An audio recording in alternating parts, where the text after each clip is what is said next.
ರಾಜ್ಯದ ದಕ್ಷಿಣ ಒಳನಾಡಿನಲ್ಲಿ ಸುಮಾರು 64 ಮಿಲಿಮೀಟರ್ನಿಂದ 115 ಮಿಲಿಮೀಟರ್ವರೆಗೆ ಭಾರೀ ಮಳೆಯಾಗುವ ನಿರೀಕ್ಷೆ ಇದೆ ಮತ್ತು ಗಂಟೆಗೆ 40ರಿಂದ 50 ಕಿಲೋಮೀಟರ್ ವೇಗದಲ್ಲಿ ಗಾಳಿ ಬೀಸುವ ಸಾಧ್ಯತೆ ಇದೆ ಎಂದು ಹವಾಮಾನ ಇಲಾಖೆ ಮುನ್ಸೂಚನೆಯನ್ನ ನೀಡಿದೆ. ಇಂದಿನಿಂದ ಮುಂದಿನ 3 ದಿನಗಳ ಕಾಲ ಕರಾವಳಿ ಜಿಲ್ಲೆಗಳಾದ ಉಡುಪಿ, ದಕ್ಷಿಣ ಕನ್ನಡ, ಉತ್ತರ ಕನ್ನಡ ಹಾಗೂ ಮಲೆನಾಡು ಜಿಲ್ಲೆಗಳಾದ ಚಿಕ್ಕಮಗಳೂರು, ಕೊಡಗು, ಹಾಸನ, ಶಿವಮೊಗ್ಗ ಜಿಲ್ಲೆಗಳಲ್ಲಿ ಭಾರೀ ಮಳೆಯಾಗುವ ಸಾಧ್ಯತೆ ಇದೆ ಎಂದು ಹವಾಮಾನ ಇಲಾಖೆ ತಿಳಿಸಿದೆ. ಇನ್ನುಳಿದಂತೆ ಕೆಲವೆಡೆ ಅಲ್ಲಲ್ಲಿ ಮಳೆಯಾಗಲಿದ್ದು ಉಳಿದೆಡೆಯೆಲ್ಲ ಬಿಸಿಲಿನ ವಾತಾವರಣವೇ ಮುಂದುವರಿಯಲಿದೆ ಎಂದು ತಿಳಿಸಿದೆ.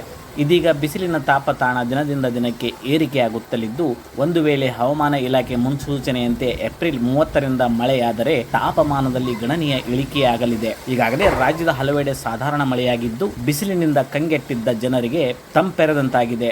ಮತ್ತೊಂದೆಡೆ ಕೆಲವೆಡೆ ಬಿರುಗಾಳಿ ಸಹಿತ ಮಳೆಯಿಂದ ಅತಿವೃಷ್ಟಿಯಂತಹ ಪರಿಸ್ಥಿತಿ ಕೂಡ ನಿರ್ಮಾಣವಾಗಿದ್ದು ರೈತರು ಕಂಗಾಲಾದ ಘಟನೆಗಳು ಕೂಡ ನಡೆದಿವೆ. ಇನ್ನು ರಾಜಧಾನಿ ಬೆಂಗಳೂರು ಸೇರಿದಂತೆ ರಾಜ್ಯದ ಹಲವೆಡೆ ಹಗಲಿನ ವೇಳೆ ರಣಬಿಸಿಲು ಮುಂದುವರೆದಿದ್ದು ಜನರು ಮನೆಯಿಂದ ಹೊರಬಾರದಂತಹ ಪರಿಸ್ಥಿತಿ ನಿರ್ಮಾಣವಾಗಿದೆ. ಕಳೆದ ಒಂದು ವಾರದ ಹಿಂದೆ ರಾಣೆಬೆನ್ನೂರಲ್ಲಿ ಸುರಿದಿದ್ದ ಭಾರೀ ಮಳೆ ಇಲ್ಲಿಯ ಭಾಗದ ಜನರಿಗೆ ಸ್ವಲ್ಪ ನೆಮ್ಮದಿಯನ್ನು ತಂದಿತ್ತು. ಆದರೆ ಅದಾದ ನಂತರ ಮತ್ತೆ ರಣಬಿಸಿಲಿಗೆ ಜನ ಕಂಗೆಟ್ಟಿ ಹೋಗಿದ್ದಾರೆ. ಫ್ರೆಂಡ್ಸ್, ಈ ವಿಡಿಯೋ ನಿಮಗೆ ಇಷ್ಟ ಆದರೆ ಲೈಕ್ ಮಾಡಿ, ಶೇರ್ ಮಾಡಿ ಹಾಗೂ ತಪ್ಪದೆ ನಮ್ಮ ಚಾನಲ್ನ ಸಬ್ಸ್ಕ್ರೈಬ್ ಮಾಡಿ.